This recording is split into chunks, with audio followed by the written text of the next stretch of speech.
beach in these kinds of clothes, so thanks for bearing with me. Nor have I ever carried lipstick in the pocket of my sailing clothes. So there we go. All right. So you see I'm ready. I am really excited and delighted to be here with all of you tonight. This is my 6th or 7th trip to a convention, and it really does remain the highlight of my sailing year. I just love this group. You know, we're basking in this wonderful, great day of learning and laughing and sharing and reacting to what we have no control over, right? And and I just love it. And the spirit in the room is just incredible. So I have to tell you the story of why I'm standing up here. It's not because I wanted to be. Gail tracked me down last fall when I was sailing on a WSA cruise in the Channel Islands. And she found me where we had a kind of a really tight little cell signal there at Channel Islands while we were on the hook in Forney's Cove. And I was all buttered up and ready to do anything for my fellow female sailors. So that's how she found me. Then I got back to dry land and thought, what the heck did I do? I started to panic a little bit. Why did I say yes? I mean, how could anybody stand up here and say anything that is more inspiring than what you've already experienced from the instructors today, who are amazing? Which is incredible. So just like you know, I've only been here 6 or 7 years.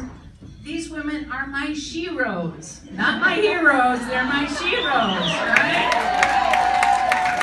There's Gail and Kathy, there's Karen and Nancy, Fran, Patsy, Holly, Allison, and then my very dear friend and my mentor in sailing, Janae.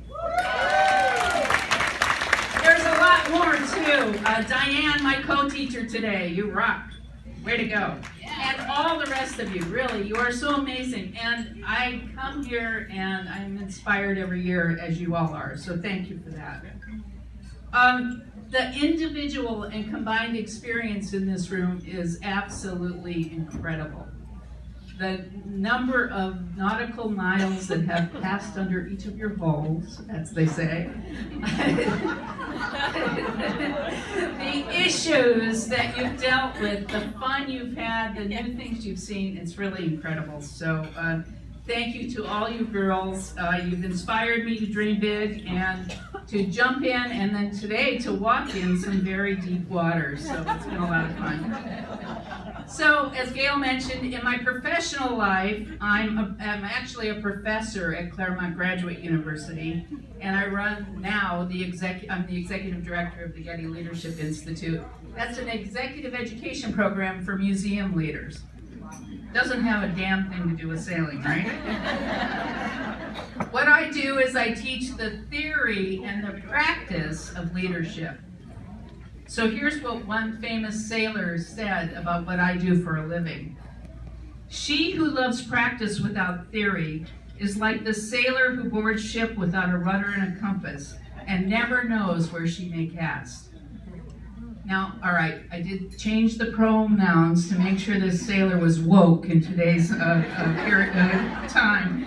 But does anybody know who that famous sailor was? Leonardo da Vinci. She who loves practice without theory is like the sailor who boards ship without a rudder and a compass and never knows where she may cast. So there we are tonight with your help and this little push from Leo. We're going to frame the practice of sailing within the boundaries of the theory of leadership. Snore, we want raffle prizes. That sounds good. I promise it won't be boring. You have to play along, so you have to play along with me because I'm giving you my TED Talk without any slides, okay? So you gotta play along with me, please. So let's start by a show of hands, please. How many of you believe that leaders are born? Come on, get them in the air, I gotta see some. Some of you think leaders are born, right? Right?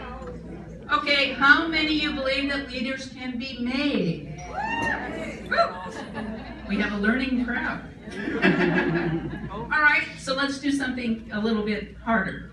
How many of you would characterize yourself as a manager? Okay, thank you, Mr. Food and Beverage.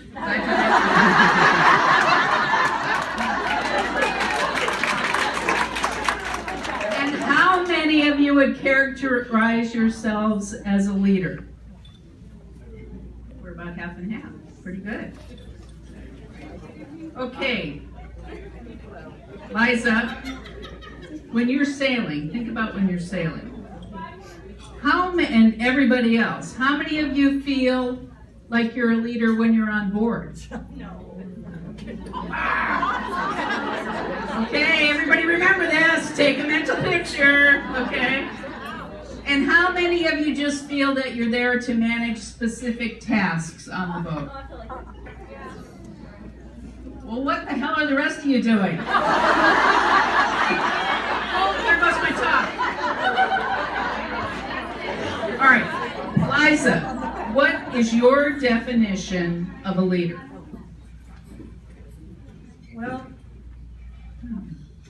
someone who inspires other people to do whatever they're doing to the best of their ability.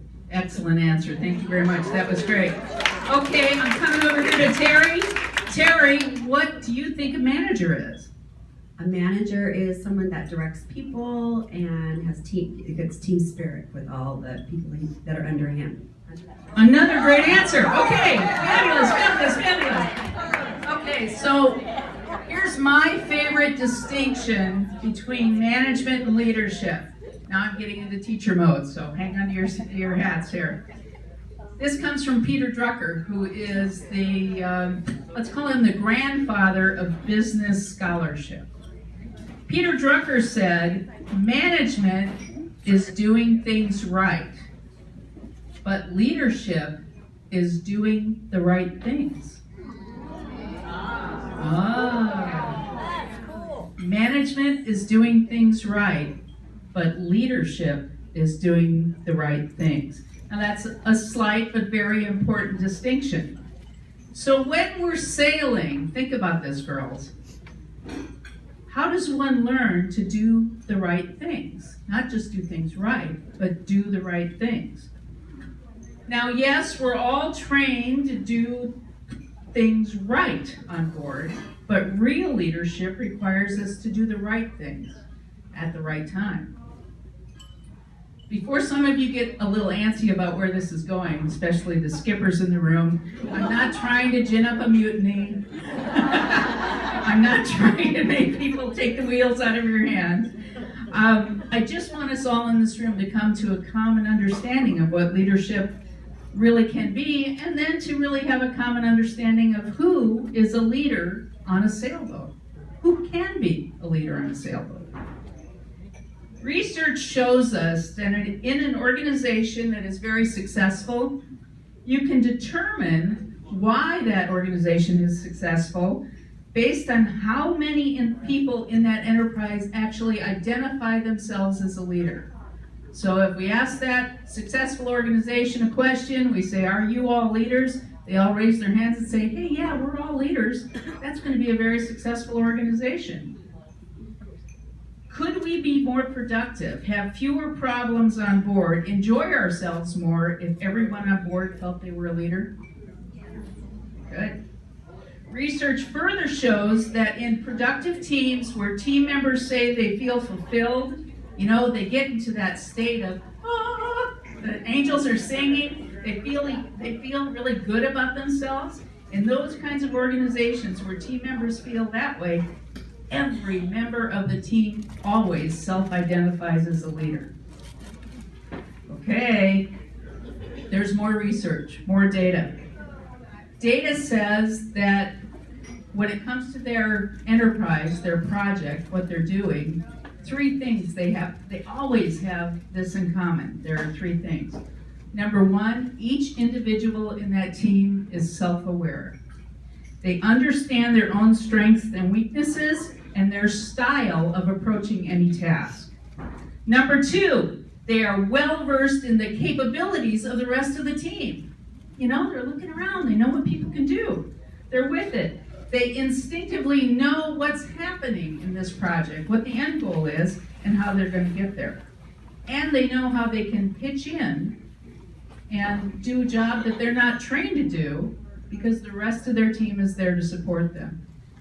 Has anybody had some of that stuff happen while you were sailing on a sailboat? Yeah, it happens. The third thing that the research shows us these people have is that they are lifelong learners. They're thought leaders and advisors who are willing to lend their knowledge to others.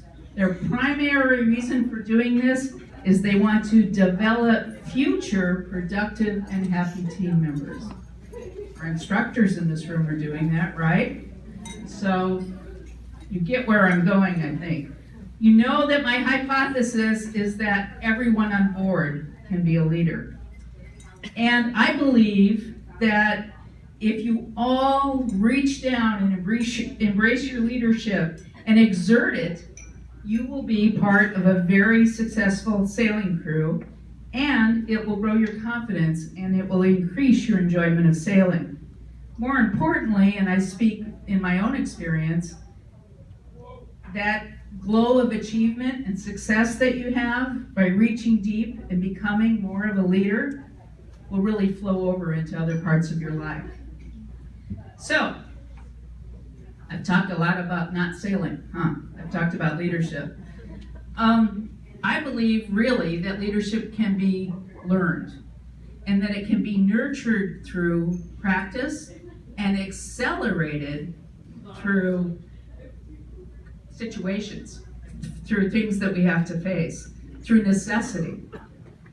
In my own career of 22 years at the LA County Museum of Art, I knew I grew from a manager to a leader when my efforts turned from production in pursuit of a goal.